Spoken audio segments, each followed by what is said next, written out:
And I had told my manager, like, I said, guy, I'm not doing any other Igbo accented character. Before these people put me in the box. Yeah. The next thing, he calls me and says, Papa, money don't twist our arm. We guys job is a YouTube film. Just an Igbo character. Who's a wait. I said, what? Is that Igbo character? Just do it. I'm like, okay, fine. How much is she paid? Oh, yeah. And I got on set. I promise you, everybody on that set, we no put body do that film. In fact, we prayed. Everybody prayed like, I beg, but this film we no like maybe it seems just shining, you know. And the next thing I'm hearing is it just took off. It took off. I was like, this same film. We are almost no clue. The producer called and said, Uzor, what's happened? I said, guys, I have no clue. But was there any promotional content for Nothing. the film? It's my first film that I didn't dance. Serious.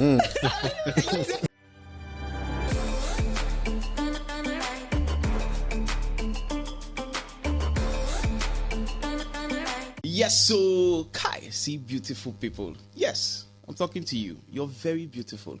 And you are the reason why we keep creating amazing content.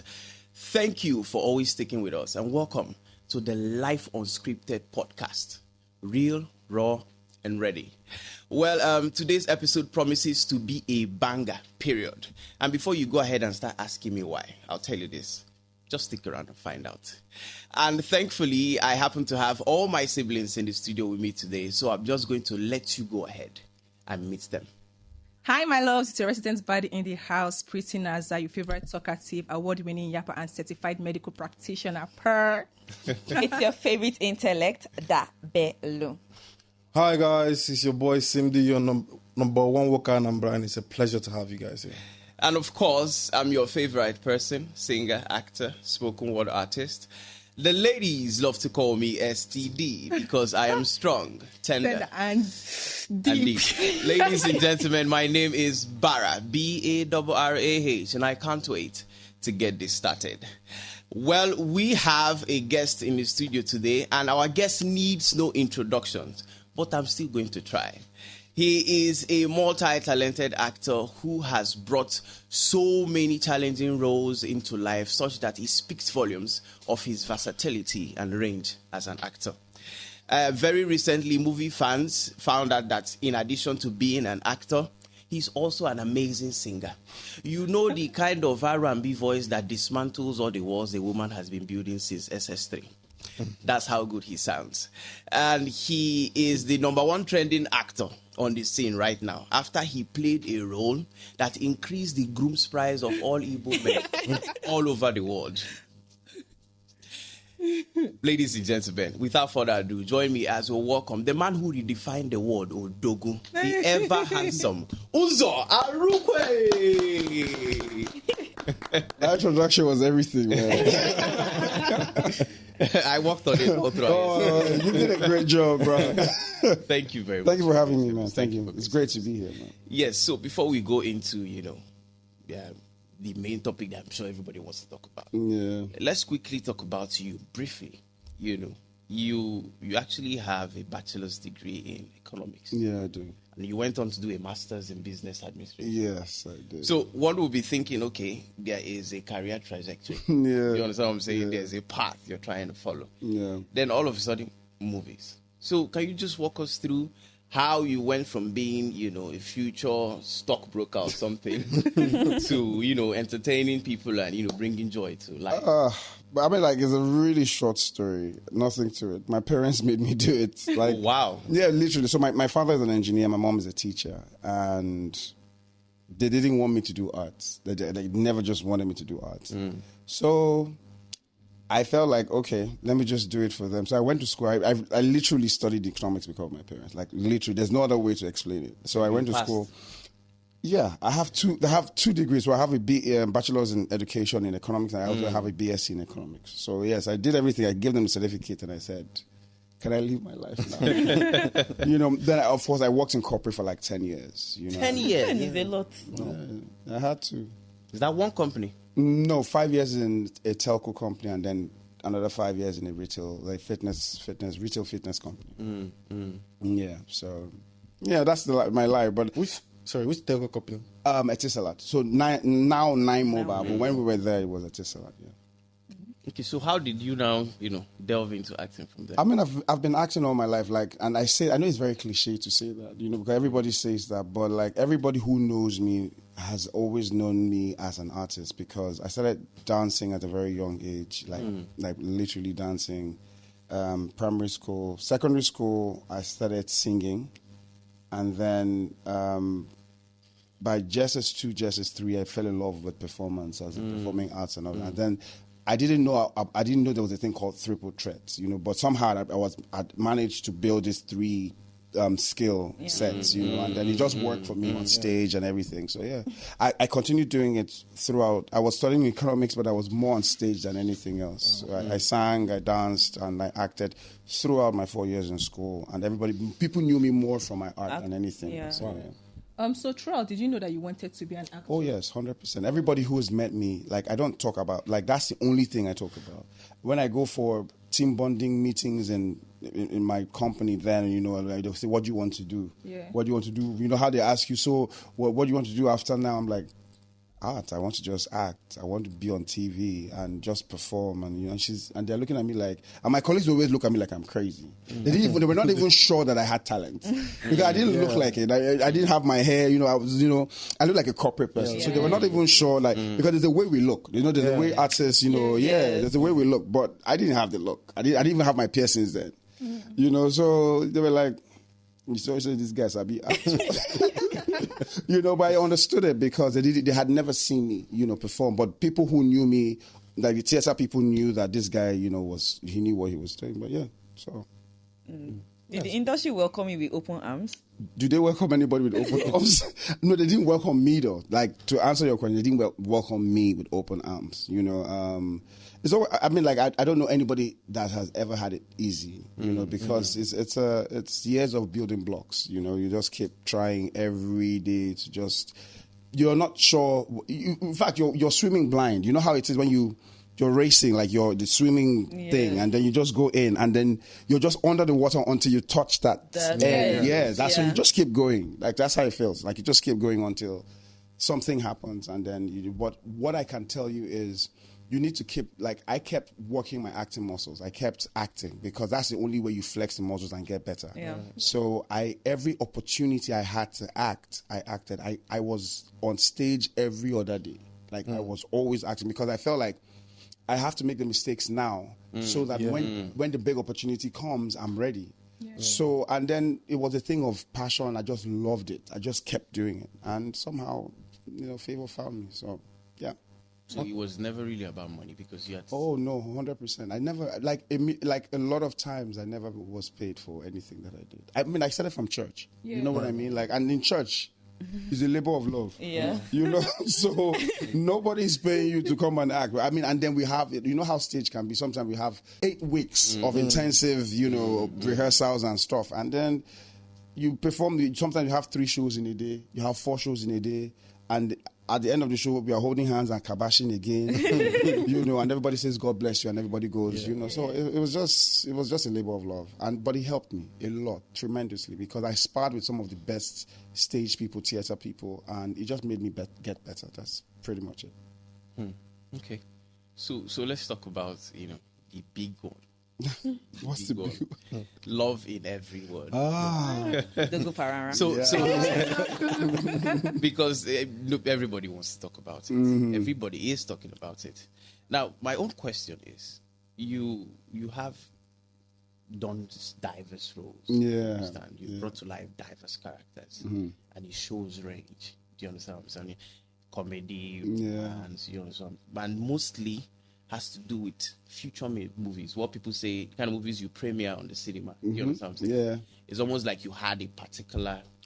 Had you done YouTube before now? Yeah. Okay. Yeah. But before you did Love in Every Word, what was that feeling? Did you see it coming to where it was right now? Or it was one of those, let's just do this, one of those extra projects? Bro, I feel like, you know how it is when you ask this kind of question, you just want to feel, you're like, oh yeah, I saw it coming. No, so let me tell you. First of all, Omoni didn't talk to me directly. She talked to my manager. Oh, wow. Now, she had talked to me before because I have a number, but I've just been too busy. And somehow I just didn't see how I was going to do it. And I had told my manager, like, I said, guy, I'm not doing any other Igbo accented character. Before these people put me in a box, I beg, guy. And so, you know, the next thing he calls me and says, Baba, money don't twist our arm. We got job. I told her to, you know, she's asking for 3 days. It's a YouTube film. Just an Igbo character. Who's wait. I said, what? It's an Igbo character. Just do it. I'm like, okay, fine. How much is she paid? Oh, yeah. You know, and then he told me, and I was like, okay, you know what? I'll do it. Wow. Right? And I got on set. I promise you, everybody on that set, I don't know how to say it in English, but the only way I can interpret it is we know put body do that film. Like, you know how they say you know put body? Like, we did it because it was another job. Yeah. And I'm not going to say, we read the script and it's jumped out. You called your name. No, it was just another film. It was another, but it was interesting because it was an interesting script. I try not to just jump on any gig like that. I try to choose gigs that make sense, you know, and it was interesting writing. The writer is amazing. I keep forgetting his name, but he's such an intelligent writer, you know. So I said, I was like, okay, why not? So we got on set. By day 3, now the scene had over 142 scenes. The script had over 142 scenes, right? Bro, by day 3, that was supposed to be the end day of my contract, right? We hadn't shot 20 scenes. Wow. Why? What if you're not doing with the 3 days? Lie. So what people do? Fam. Day one, we shot 5 scenes. That was, I don't know if you saw a post where a woman was going to commit suicide. Yes. And she was going, it was like, this was the location, this was where the thing was happening. So it disrupted everything. So by that day, we were all begging her to calm down. Everybody now, we know fish shoot. Wow. So everybody was like, madam, please calm down. And that's how the day ended. Did she calm down? She came, so estate security came and, you know, got her down. But we lost the entire first day. Second day, we tried to get it up to we shot 12 or 13 scenes. We were like, oh, okay. By the third day, I know by the third day we hadn't shot 20 or 25 scenes. Now, towards the end of the day, this was past midnight, Bam Bam fell ill. Literally, she fell ill. They had to rush her to the hospital. So we took a hiatus. So after the third day, we didn't shoot for another 2 to 3 weeks. I went on to shoot other films. Yeah. I even went to Ibadan. I went on with work. Yeah. Fast forward, Bam Bam calls me and says, guy, we need to finish this film. I'm like, pay me my money. You know, but because my contract had expired, you know, so but she was like, Uzor, you know how this thing is, you know, we had a conversation, we spoke to the producer and we picked a date by ourselves. Omoni wasn't aware of it, but I think the producer had to tell her because Omoni was in Canada, of course, at the time. And producer told her okay, these guys have chosen, is it possible for the crew members to come and just, you know, make it happen? And I didn't ask for extra money. We didn't take any extra pay. We shot for another 3 to 4 days before we finished. So we shot the film technically for about 7 days. And it was a drag because even when we all reconvened to finish the film, everybody was like, we were just like, this film again, you know? It was tough, and I promise you nobody saw it coming. I was shocked. I was on set and then Omoni called and said, I'm going to, we're opening the film very soon, and just help me post, you know. And it was another day at work. I was like, oh yeah, mama, no problem. I'm going to do it. And I posted it. And in fact, we prayed. Everybody prayed, like, I beg, but this film we know like maybe it's just trying to do it, you know. And the next thing I'm hearing is it just took off. It took off. I was like, this same film. We are almost no the director called me. Stanley Obi called me and said, guy. I'm like, the producer called and said, Uzor, what's happening? I said, guys, I have no clue. So I wouldn't say it's my best performance because I have done a lot of other Igbo accented films that I prepared for. That I knew that I was right there in the center of the character. This one, it was a walk in the park, not in a bad way, but I understood the guy already because I'd already gone through the script. So it wasn't hard like that. But it wasn't, I wouldn't say it's my best performance. Me criticizing my work now, I wouldn't say it was my best performance. But somehow God just, you know how I always say that he just uses the foolish things of the world, you know, just to confound the wise. Because if I want blue, I would like blue for cinema film. You know how it is. You know, you would want to just blow with, you know, he's on Netflix, he's on Prime, you know. I'm like, oh yeah, you know, I did that, you know. But no, he used a YouTube film. I would have loved to, blow with or, do well or get blessed with a cinema big film, big screen, large screen film, but God just wanted, I think what he tried to do was make sure that everybody would see the film because it's your data and the phone is right there on your TV, and then everybody saw it, and then somehow everybody just liked it. So, but was there any promotional content for nothing? The film? It's my first film that I didn't dance. Serious? Like no TikTok, nothing, bro. It was organic. It just took off. Not one thing. By the first day, we were already on 1 million. What were we dancing for? By the first day, by the time it was hitting 24 hours, we were already 1 point something. Yeah, I watched it when it was on 5 hours, and it was already like on 500K. Like nothing. Me, I think I was the 3 people that watched it. After I wanted to say what is Odogwu Paranran. And Odogwu Paranran was mentioned only once in the entire film. Yeah, I was Odogwu Paranran every just one time. And I was like, let me go. I didn't even take notice of it until people were saying it, and I had to go back. Like, when they got me say was when someone time. said, someone brought again to toast. To get it. And I was like, number. I want to go and see. But I'm grateful to God. Like, it's just very humbling because, like, he just wanted to bless us. You know what I mean? Like, he just wanted to show himself, and I feel like I'm very blessed to be experiencing that. That's it. Okay, so with respect to movies, right? I know that movies and accolades. I think you've been nominated 3 times. Well, a couple of times. But 3 AMV times. say twice now. Well, 3 times, because the first time I had 2 nominations in the same category. Best Then actor this one, in yes, comedy. in comedy, yes. But twice. And then this one, best supporting. I mean, yeah.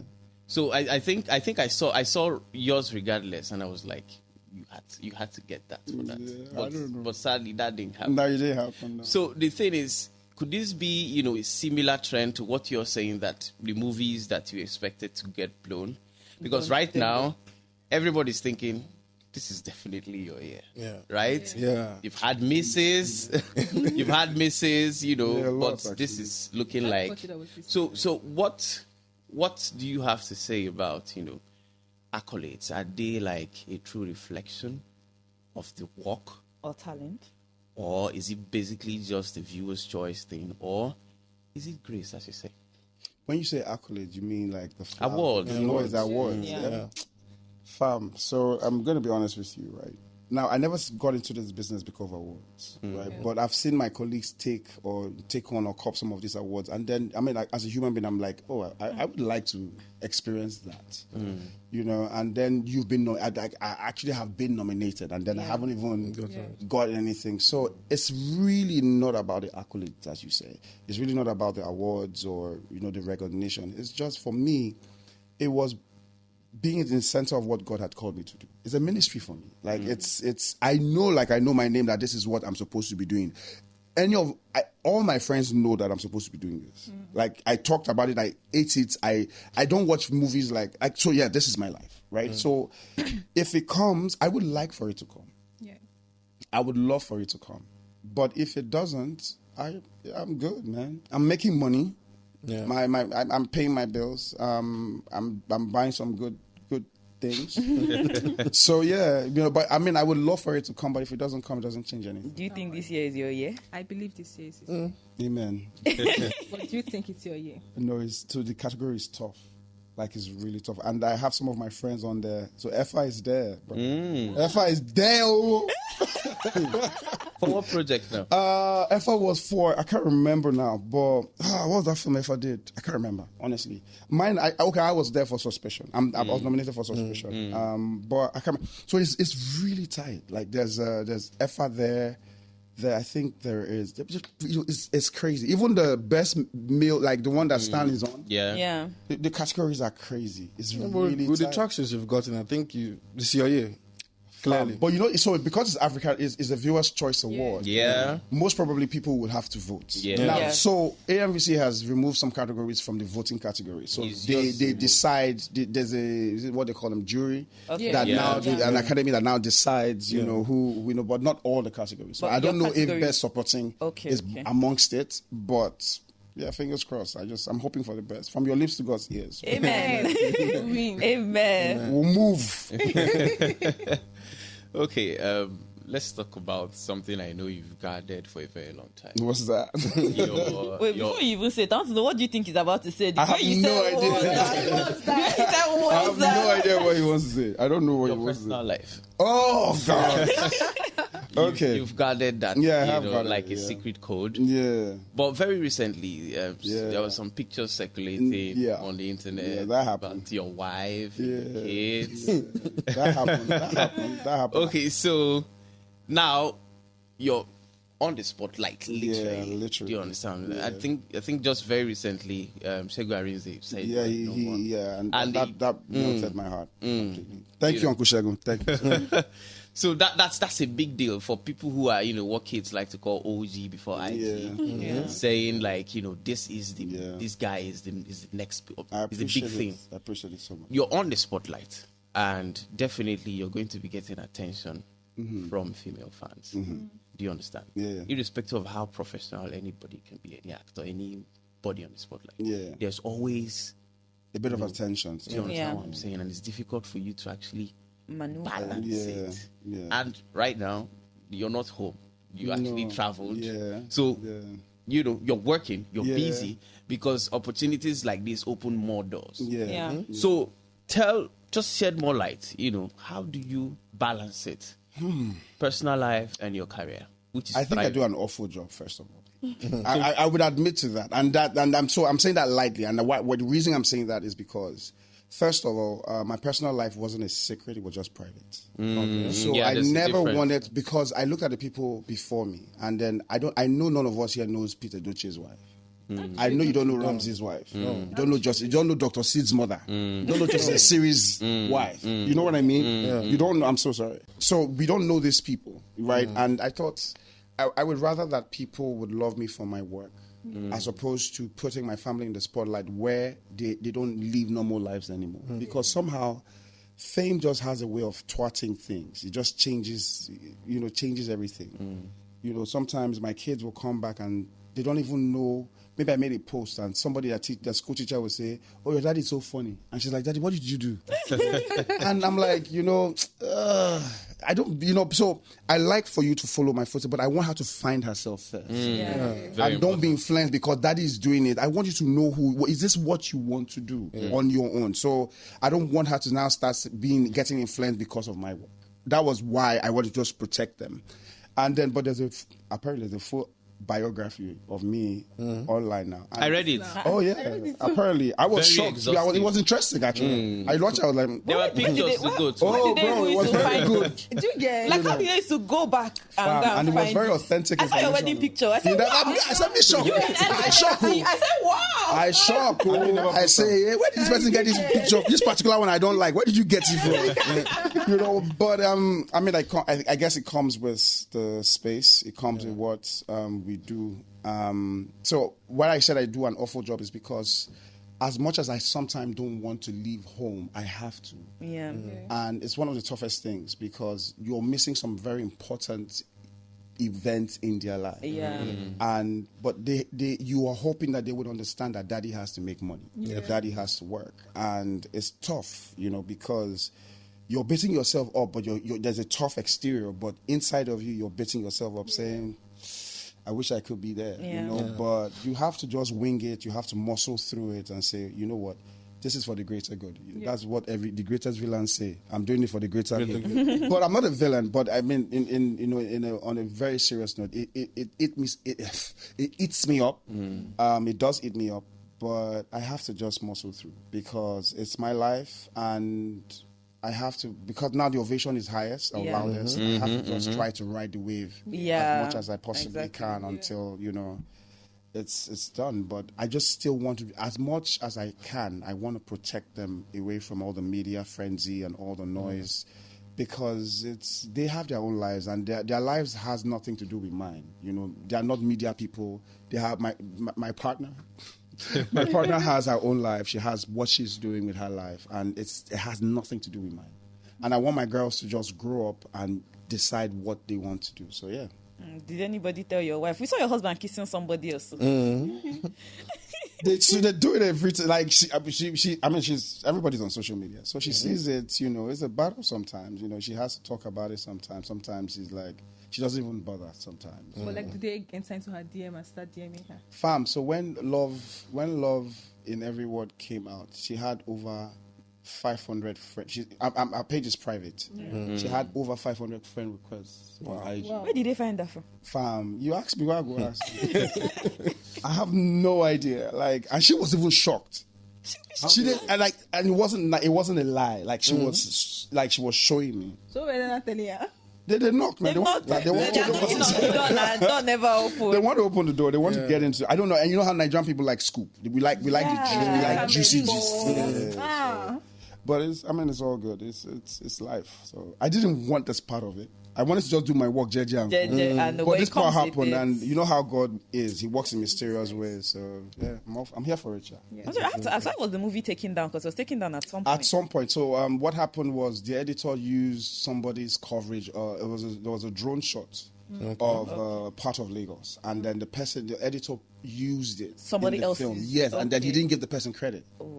You know, so of course the person flagged it. But where I thought, I didn't hear the full gist, but this is the original. Was this what happened? But I felt like the person would have reached out to Omoni first before flagging it with YouTube. You know, but I think he just went straight to YouTube, and that's why they pulled it down. Okay. You know, so, but Omoni was able to get it back and came back with all his views, right? All his views, yes. But I mean, those few hours that it was down, you know, we felt like we would have done more. It would have, I wanted to recommend. I was like, don't worry, I'll send you the link. I went. You couldn't find it. I said, you were like Rapture. My friend was like, you were like Rapture just happened. I don't notice. I just wanted to believe it wasn't there. Well, I mean, at least back up now. So yeah, I'm happy.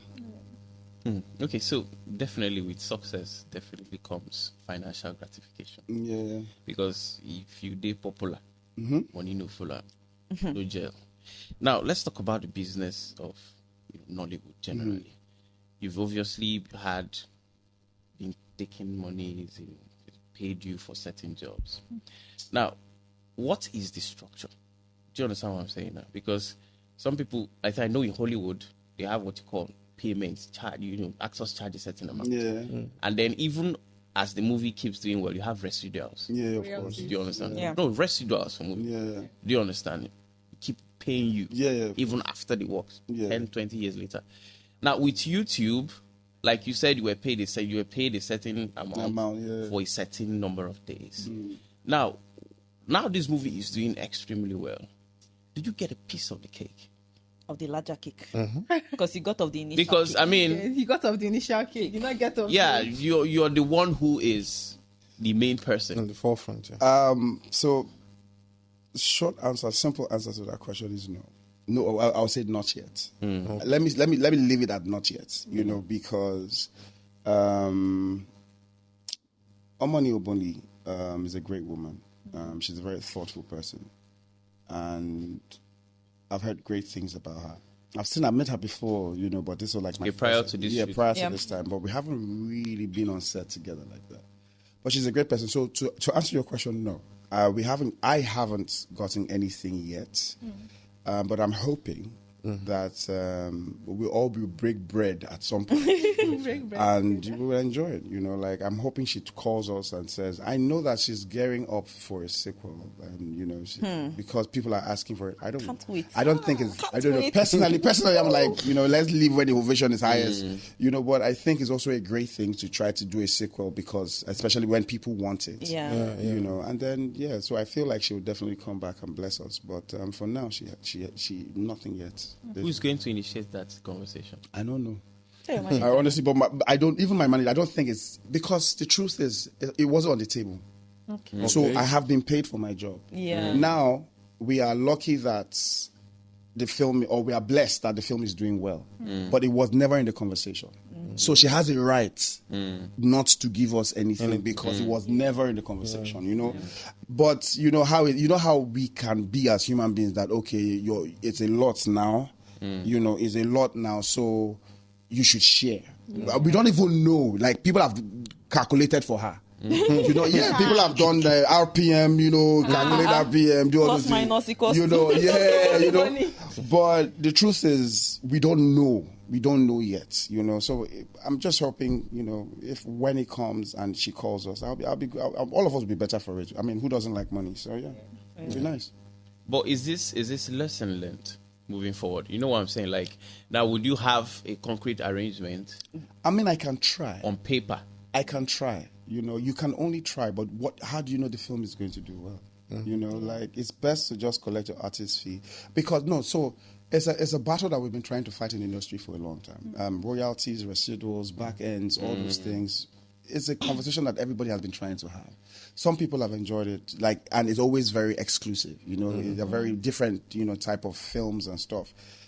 But it's not a conversation that we hold every time. It's not a conversation that we have every time. You know, so the normal practice here is you take your artist fee and that's it. Everybody, the moment you're paid for the film, whatever happens there on out is none of your business. Yeah. But do you think that you would start your own channel? Fam, so let me tell you, yeah. I'm yes, a lot of people have come at me that, you know, by now that my boy called me, said, Baba, imagine, I just dream saying that your channel be this thing. But it's so I personally, I didn't want to join the bandwagon. I'm an artist, I take my craft very seriously. And I didn't see the point of opening a YouTube channel, especially because everybody, quote unquote, and I'm not saying that in a derogatory or condescending manner, but I just don't like the bandwagon mentality. I'm a non-conformist. I don't like it, you know. But my brother, that dollars, I'll go chop them. I'm going to open a channel. I'm not sure what type of content I'm going to put on there, but I think it's only smart. You know, because it's almost like a retirement plan. Yeah. You know what I mean? So I think it's only smart that it's a business. So decide whatever content I want to put on there. It doesn't have to be films. As long as I get my money and I'm putting up good enough watch hours and, you know, YouTube decides to pay me, why not? But I to answer your question, yes, I will open a channel. Can't wait. Can't wait. Okay, so definitely the question of what is the way forward. You know, the thing with big movies is we had Patience Ozokomamaji on our podcast, Okay. And then she talked about, you know, typecasting. Yeah. Do you get the point? And the thing is, there's a trend in Nollywood. Your breakout, forgive me for doing this, your breakout role is what people remember you for. You hear things like Mr. Ibu, or Sophia. Your own is Odogwu Paranran. Hope you know that. I'm shaking like I'm scared. Bro. So, and initially even said that he didn't want to do another role. So, now the thing is, that conversation you didn't want to have of having to play the Ibotic guy, you're now going to have that conversation. Because now people want to see more of that. Different shades. And that inhibits your creativity as an artist. It does inhibit it. So how do you intend to, you know, handle that? Maneuver it? Yes. Bruh, let me tell you,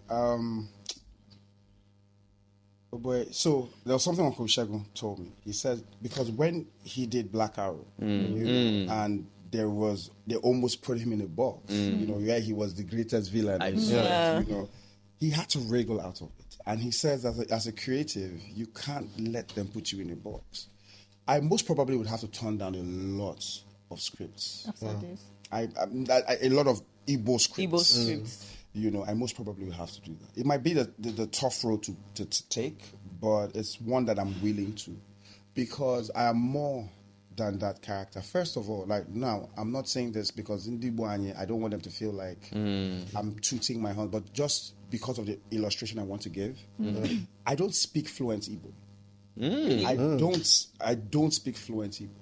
You know, so surprising. You know, I'm sure everybody would swear by anything. Everything. He raps Igbo, he's. I can't. I don't speak. I mean, I can converse. Yeah. I would hold a decent conversation, but you know that when it changes gear, when it changes that, nope. And you're from Imo State. I'm from Imo State. Right? What part of Imo State? Nkwe. I'm from Nkwe. And that's Tikibo. Bruh. You know, so, but I mean, I feel better in my own dialect because that's all I grew up hearing or listening to. But it's tough. But what I'm saying in essence is I'm more than that. One of the first film that I was nominated for in AMVC is I played a Yoruba character. Size 12, yeah. Oh, yeah. I've seen that movie. Yeah, I like it. I think his character's name was Jide or something. Yeah, like it that. was. You know, so I'm more than that. Like, it's not. I don't want to be put in a box, and I will try my best to maneuver it. I'll try my best to wriggle out of it, no matter how difficult it is. But I will try. The film I came here to do, I play Ezedibia. That's actually new. That's That's one of the new. hardest things I would love to see. I would love to see that. Like with the jazz. Fam, like, So you painted so your the divination, the incantation, and everything was in ancient Igbo. Wow. It was tough, bro. I saw my ancestors. Oh God, but it was tough. We had a language coach on set. It was tough. So yes, it wasn't so, and because the diviner between the ancestors and the normal world, he doesn't speak English. So there's no way he's speaking Igbo. Yes. Everything has to be able to communicate. It was tough, bro. It was tough. But I'm grateful for it. I like challenge. So that's why I don't want to be put in a box. Yeah. I want to be able, see DME did the Actor.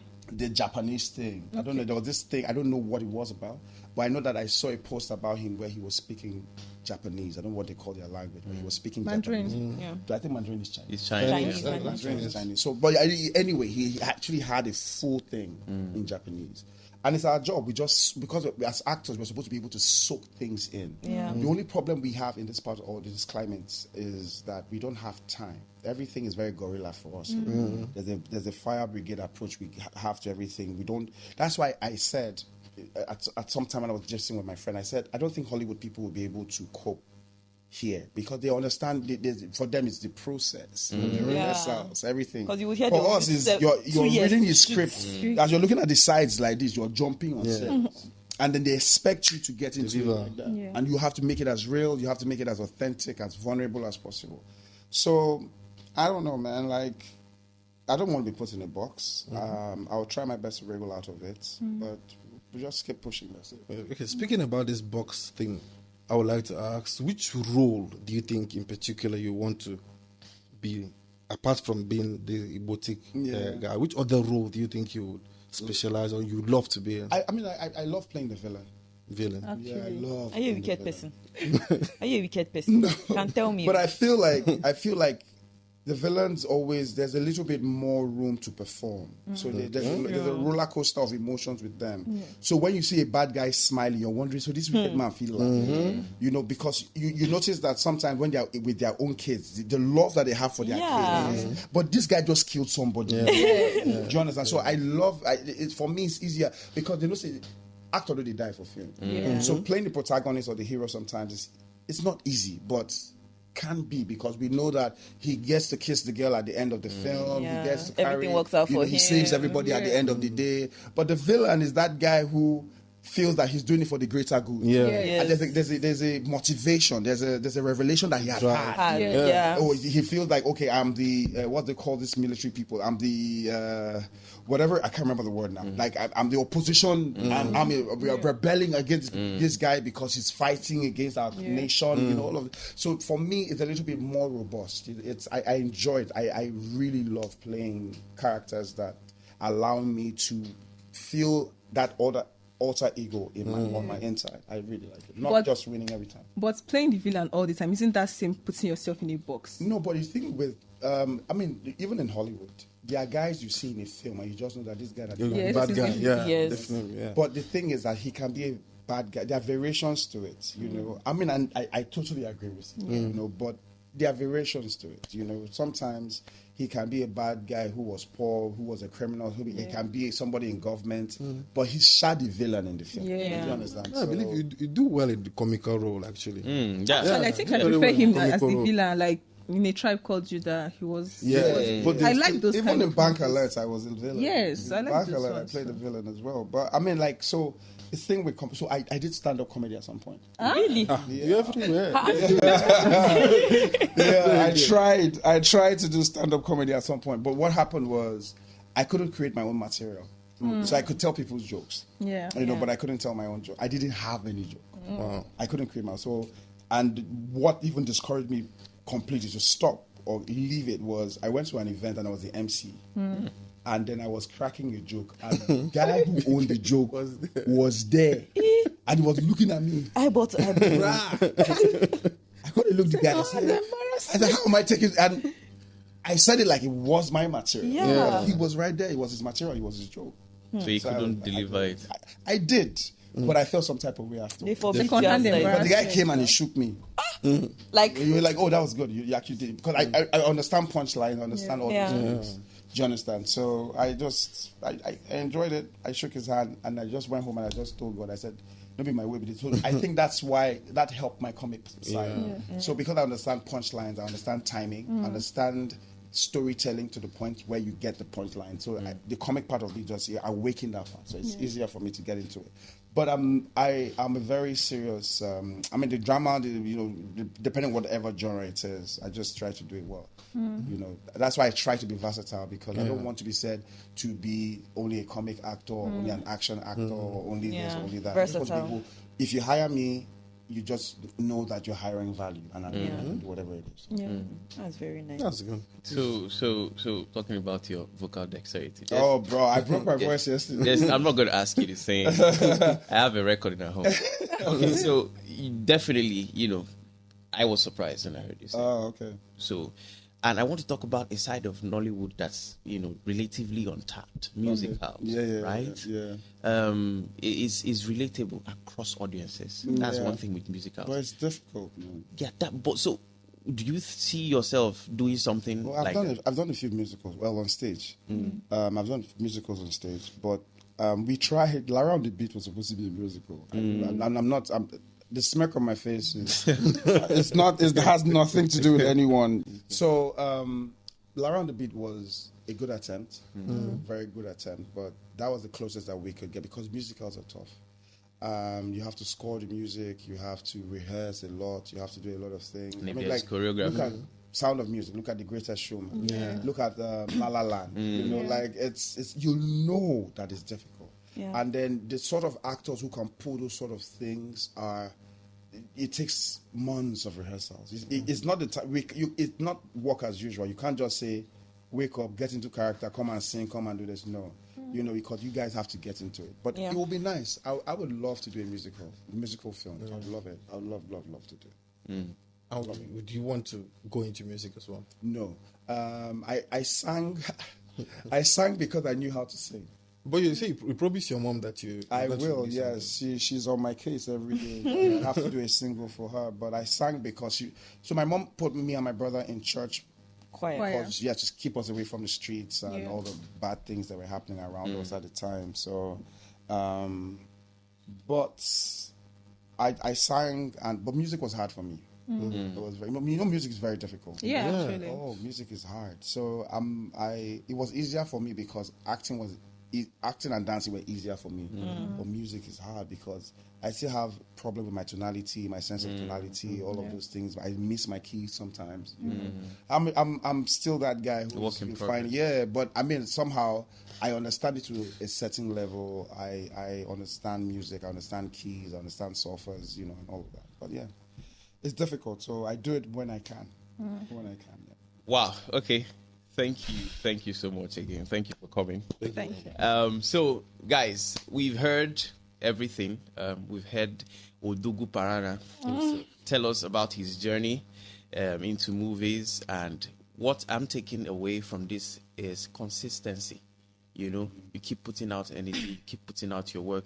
You never know what will be your breakout role. And it's not just with respect to acting, life in general. Anything you do, you need to put consistency and believe in yourself, because you can't actually tell what will be, that particular effort that will pay off. Well, that's my takeaway, and I'm still looking forward to know what your takeaway is. So feel free to jump into our comment section, drop your comments, your questions, your contributions, and your takeaways. We want to hear what you have to say. And when you finish doing that, go and subscribe. And after subscribing, hit the notification button so that you'll be the first to know when we have new content. And what else? Yes, we did. Called me I just needed to say that. Please. Do you want to oblige them? Achalugo. Yeah.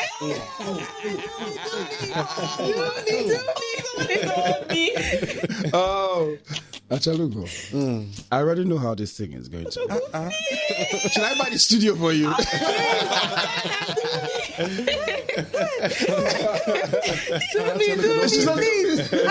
Achalugo, what do you mean? Please. Achalugo. Yes. After now, I know what I'll do for you. Please. You know this side of Enugu State? Yeah. Okay. One against men. We don't get it. Anyways, and as I was saying, we're on Facebook, we're on Twitter, we're on Instagram, we're on TikTok. Lifeunscripted.pod. Do like our page and follow us to ensure that you stay updated and share and comment. We really want to make sure that you are there, staying in touch with us. Well, sadly, we have come to the end of this, but we're definitely looking forward to the next time when we see you. But until then, adios. Bye, my love. Bye.